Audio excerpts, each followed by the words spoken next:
বাংলাদেশের রাজনীতিতে তারেক রহমান একটি বহুল জনপ্রিয় এবং আলোচিত নাম।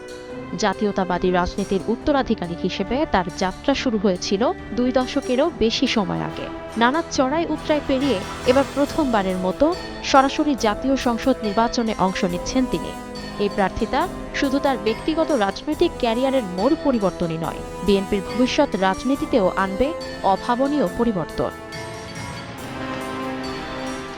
2001 সালে বিএনপি সরকার গঠনের পর তরুণ নেতা হিসেবে তারেক রহমান দ্রুত উঠে আসেন দলীয় রাজনীতির কেন্দ্রে। 2008 সালে সেনা সমর্থিত তত্ত্বাবধায়ক সরকারের ষড়যন্ত্রের শিকার হয়ে দেশ ছাড়তে বাধ্য হন তিনি।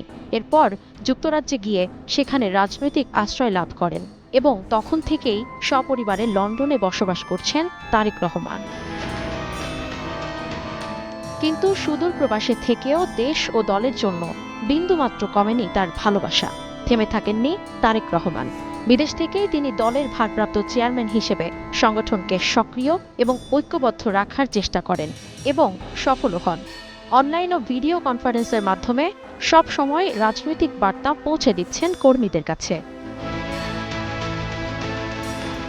এছাড়াও দলের পুনর্গঠন, রাজনৈতিক কৌশল নির্ধারণ এবং তৃণমূল পর্যায়ে সংগঠনকে শক্তিশালী করতে গুরুত্বপূর্ণ ভূমিকা পালন করে যাচ্ছেন তিনি।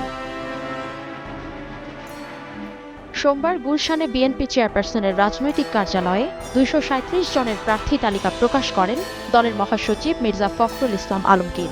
ওই সময় তারেক রহমানের প্রার্থী হওয়ার কথা জানান দলের মহাসচিব। খালেদা জিয়া বগুড়া 7 ও তারেক রহমান বগুড়া 6 আসন থেকে দলের প্রার্থী হওয়ায় শুধু জেলা জুড়েই নয়, দেশ জুড়ে উৎসবের আমেজ বিরাজ করছে। দেশের নানা স্থানে আনন্দ মিছিল ও মিষ্টি বিতরণ করেছেন দলের সমর্থকরা ছাড়াও নানা শ্রেণী পেশার মানুষ। চলছে উপজেলার নানা স্থানে পথসভাও।